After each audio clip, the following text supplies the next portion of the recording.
नमस्कार मित्रों, जैसा कि आप लोगों को पता है कि प्रत्येक एग्जाम में आप लोगों से जीएस भर भर के पूछा जाता है। और आज की अगर हम बात करें तो स्टूडेंट्स के लिए सबसे इंपॉर्टेंट चीज ये हो जाती है कि जीएस को किस तरीके से पार किया जाए, जीएस में कैसे अच्छा स्कोर किया जाए, जीएस को पढ़ने का तरीका क्या होना चाहिए। ये सब चीजें स्टूडेंट के माइंड में चलती रहती हैं। तो आज इस वीडियो में मैं इस चीज का सॉल्यूशन आप लोगों के लिए लेकर आया हूं कि वास्तव में जीएस को पढ़ने का सही तरीका क्या होना चाहिए। भाई देखिएगा, अगर हम बात करते हैं तो आपने तीन टर्मिनोलॉजी सुनी होंगी। एक आप सुनते हैं जीके जनरल नॉलेज, एक आप सुनते हैं जीएस जनरल स्टडीज, और एक आप सुनते हैं जीए मतलब जनरल अवेयरनेस। ठीक है, ये तीन टर्म आप लोग सुनते हैं, है ना। सबसे पहले तो आप लोग ये जानने का प्रयास करें कि भैया आपको क्या पढ़ना है। ठीक है, आपको अपने एग्जाम के हिसाब से क्या पढ़ना है, क्योंकि आप देखते हैं कि विभिन्न एग्जामों में कई जगह पर सिलेबस पर लिखा रहता है कि आप लोगों से जीके पूछा जाएगा, कई जगह पर लिखा रहता है जीएस पूछा जाएगा, और कई लोगों जगह पर है कि जीए पूछा जाएगा। ठीक है, यहां पर एक चीज का गौर कीजिएगा। अगर मैं जीएस की बात करता हूं, ठीक है, क्योंकि हमारा मेन टारगेट यही है कि आपके ज्यादातर एग्जाम में आप लोगों को जीएस ही पूछा जाएगा, और जीएस ही में ही आपको जीके भी मिलता है, और जीए इसी में शामिल हो जाता है ना। जीएस की बात करें तो जीएस कोई अकेला सब्जेक्ट नहीं है, जीएस में कई सारे सब्जेक्ट आते हैं, है ना। इसमें आप लोगों को देखो हिस्ट्री भी पढ़ना होगा, इसके अंतर्गत आपको इंडियन पॉलिटी भी पढ़ना होगा, इसके अंतर्गत आप लोगों को ज्योग्राफी भी पढ़ना होगा, इसके अंतर्गत आप लोगों को इंडियन इकोनॉमी भी पढ़ना होगा, इसी में आपको साइंस एंड टेक्नोलॉजी भी पढ़ना होगा, इसके अलावा इसमें ही आपको करंट अफेयर्स पढ़ना होगा। जब इतने सब्जेक्ट आप तैयार करते हैं तब आपका जनरल स्टडीज तैयार होता है। इसी से आप स्टैटिक जीके को निकाल सकते हैं, इसी से आप जीके भी निकाल सकते हैं, और इसी से आप जीए के क्वेश्चन को भी बाहर निकाल सकते हैं। यानी ओवरऑल तरीके से आपको जो तैयारी करनी है वो जीएस की करनी है। होता क्या है भाई कि आपके अगर मैं एग्जाम की बात करता हूं तो ज्यादातर एग्जाम में मैथमेटिक्स पूछा जाता है, रीजनिंग पूछी जाती है, जीएस पूछा जाता है, और उसके अलावा आपका इंग्लिश या फिर आपका हिंदी पूछा जाता है। अब होता क्या है कि ज्यादातर स्टूडेंट मैथ और रीजनिंग को पास कर जाते हैं, लेकिन जीएस में जब बात आती है, खासकर एसएससी के एग्जाम्स में हम बात करें तो वहां पर जीएस पोर्शन उन लोगों का कमजोर रह जाता है।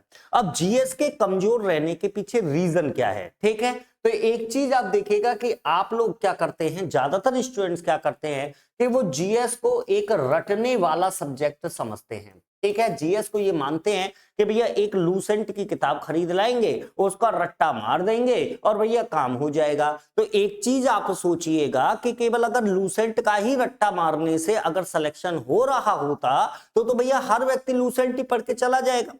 लेकिन जिस तरीके से एग्जाम का स्टैंडर्ड बढ़ता जा रहा है, जिस तरीके से प्रतियोगी छात्रों की संख्या बढ़ती जा रही है, तो आज जरूरत है जीएस का भी तैयारी आप एक वैज्ञानिक ढंग से करें। ठीक है, रटना वाला टॉपिक जो है भैया ये आप लोगों को यहां से छोड़ना पड़ेगा।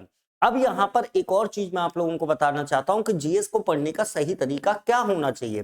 तो देखो, कोई भी टॉपिक आप पढ़ते हैं, ठीक है, कोई भी टॉपिक आप पढ़ते हैं तो कोई भी टॉपिक पढ़ने के बाद में आप लोगों के याद करने का तीन तरीका होना चाहिए। ठीक है, याद करने के तीन तरीके होते हैं जो आप अपनाते हैं अक्सर। कौन सा है ना, सबसे पहला तरीका होता है वो होता है बोलकर पढ़ना। ठीक है, एक होता है सुनकर पढ़ना और एक होता है देखकर पढ़ना। ठीक है, बोलकर पढ़ने में क्या होता है, जो आप हाई स्कूल इंटर वगैरह में ज्यादातर स्टूडेंट्स के द्वारा किया जाता है, क्या किया जाता है कि जैसे आप लोगों ने भैया याद किया कि अकबर के पिता का नाम हुमायूं था, आपने उसका रट्टा मारना शुरू किया, या कुतुब मीनार दिल्ली में है, कुतुब मीनार दिल्ली में है, कुतुब मीनार दिल्ली में है। तो ये क्या है, ये आप बोलकर याद करने का प्रयास कर रहे हैं, आप उसको रट रहे हैं। और रटना प्रक्रिया जो है भैया ये सबसे ज्यादा खतरनाक है, खासकर जीएस में।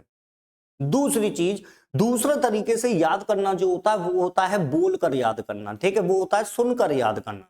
सुनकर याद करने में क्या होता है कि जैसे मैं आप लोगों को कुछ बता रहा हूं, आप क्लास देख रहे हैं, आप मुझे सुन रहे हैं और उससे चीजों को ग्रैस्प कर रहे हैं, ठीक है। और एक होता है देखकर याद करना, मतलब जब आप पढ़ें तो पढ़ने के साथ में यदि आप चीजों को किसी अन्य चीज के साथ में, किसी घटना के साथ में अगर आप उसे लिंक कर सकते हैं तो डेफिनेटली आप लोगों को फायदा जरूर होगा, क्योंकि देखकर, सुनकर और बोलकर इन तीनों याद करने में सबसे बेहतरीन जो होता है वो होता है देखकर याद करना।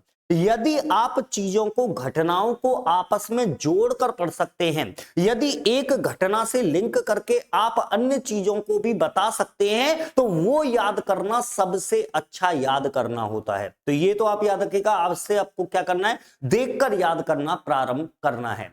इसके अलावा मैं आपको बताऊं कि देखिएगा, आप लोगों को सबसे पहले अगर आप जीएस के टॉपिकों की बात करें तो टॉपिक्स इसमें बहुत है ना। आपको पहले, सबसे पहले इन टॉपिक्स को खत्म करना है, ठीक है। इनके क्या, इनका आपको कॉन्सेप्ट भी पढ़ना है, इनके आपको फैक्ट भी पढ़ने हैं। एक चीज मैं आप लोगों को और बता देना चाहता हूं, कभी भी एक साथ मत पढ़िए, ठीक है। एक साथ पढ़ने में क्या है कि भैया ऐसा नहीं है कि अगर आप हिस्ट्री के पीछे पढ़ गए तो पता पड़ा कि history history history history history history लगातार पढ़ते आ रहे हो। वैसे हर व्यक्ति का पढ़ने का तरीका अलग है, लेकिन आपको क्या करना है, आपको टुकड़ों में पढ़ना है, ठीक है। टुकड़ों में पढ़ने का मतलब यह है कि यदि आप 2 पेज पढ़ते हैं तो 2 पेज को पढ़ने के बाद में आपको 10 मिनट उसके ऊपर मनन करना चाहिए कि आप उस 2 पेज में क्या पढ़कर आए हैं। अगर मैं कहता हूं, अगर आपको 40%, 30%, 35%, 50% भी याद आ जाता है तो वो जो आपने याद किया है वो जीवन भर आपके साथ बना रहेगा, आप उसे भूलोगे नहीं, है ना। दूसरी चीज क्या है, तो पहला तो ये हो गया कि टुकड़ों में पढ़ना है। आपको क्या करना है, सबसे पहला पॉइंट क्या हो गया कि आप लोगों को जो कुछ भी पढ़ना है वो आपको टुकड़ों में पढ़ना है, ठीक है। दूसरी चीज क्या है कि यदि आप कोई एक टॉपिक पढ़ चुके हैं और आप उसके ऊपर मनन कर चुके हैं, उसको आप सोच चुके हैं, तो उसके बाद में आप 1, 2, 3 दिन, 4 दिन का गैप दीजिए और फिर एक बार दोबारा से उसी टॉपिक को आप लोगों को एक बार रिवाइज करना है, ठीक है। आप इस प्रक्रिया को अपनाइए। और दूसरी चीज, तीसरी चीज क्या है, तो तीसरी चीज ये है कि आपको अपने खुद के हैंड रिटन नोट्स बनाने हैं, ठीक है। हैंड रिटन नोट्स, भाई देखिएगा, एक चीज समझिएगा, अगर बाजार से आप कोई जीएस की किताब खरीद के लाते हैं, मान लीजिए मैं कहूं 200 पेज की है, 250 पेज की किताब है, अब 250 पेज का जो बंडल होता है ना, वो आपके दिमाग में एक बोझ बन जाता है। आपको उसे क्या करना चाहिए, आपको उसको टुकड़ों में अलग अलग करके, मतलब आपको हर चीज उसमें से एक टारगेट फिक्स करना चाहिए कि मुझे इसमें से आज इतना कवर करना है।